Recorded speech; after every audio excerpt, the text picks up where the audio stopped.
Gastric సమస్య అనేది నా క్లినికల్ ప్రాక్టీస్లో చాలా రొటీన్గా చూసే కండిషన్.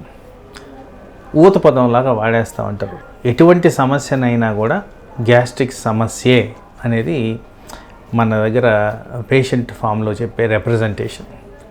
అసలు గ్యాస్ట్రిక్ సమస్య అంటే జీర్ణాశయానికి సంబంధించినవన్నిటిని కూడా గ్యాస్ట్రిక్ సమస్య కింద మనం కన్సిడర్ చేయాలి. అంటే ఇక్కడ ఏంటంటే ఎవరైనా ఉద్దేశించి గ్యాస్ట్రిక్ సమస్య అంటే పొట్టకు సంబంధించినట్టు చెప్తారు. కానీ పొట్ట ఒక్కటే కాదు గ్యాస్ట్రిక్ సమస్య అంటే. నోరు దగ్గర నుంచి మలమూత్రాల వరకు గ్యాస్ట్రిక్ సమస్య కిందే మనం కన్సిడర్ చేయాల్సిన పరిస్థితి. అయితే ఇవన్నీ ఇంటర్ కనెక్టెడ్ ఉన్నాయి కాబట్టి ఎక్కువ శాతము ఈ ప్రజెంటేషన్లో కడుపుకు సంబంధించే ఎక్కువగా ప్రజెంటేషన్గా మనం గమనిస్తాం.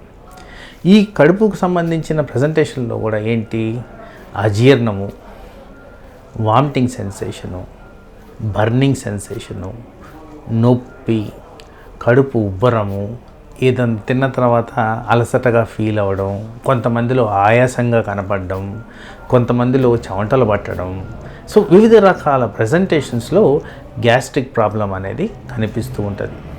నేను ఇదివరకు చెప్పినట్టు సపోజ్ మలబద్ధకం ఉందనుకున్నాం, మలబద్ధకం కారణంగా కూడా కడుపు ఉబ్బరం అనేది ఉంటుంది. ఈ కడుపు ఉబ్బరం కారణంగా గ్యాస్ అనేది ఫామ్ అవుతుంటుంది. ఆ గ్యాస్ కారణంగా అజీర్ణానికి దారితీస్తుంది. ఆ అజీర్ణానికి కారణంగా త్రేంపులు వస్తుంటాయి.